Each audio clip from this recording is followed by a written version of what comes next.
এই আয়াতে করিমার মধ্যে মূলত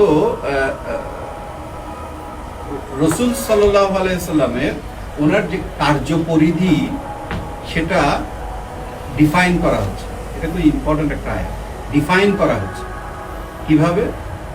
আয়াতের এই তিনটা জায়গায় আমি দেখেছি, তিনটা জায়গায় একই আয়াত, ভিন্ন ভিন্ন ইয়াতে।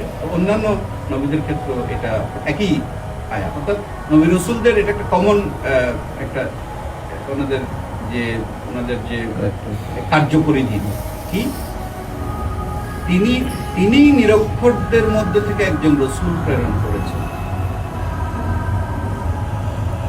যিনি কি করবেন, তাদের কাছে পাঠ করেন তার আয়াতসমূহ পৌঁছে দেবেন,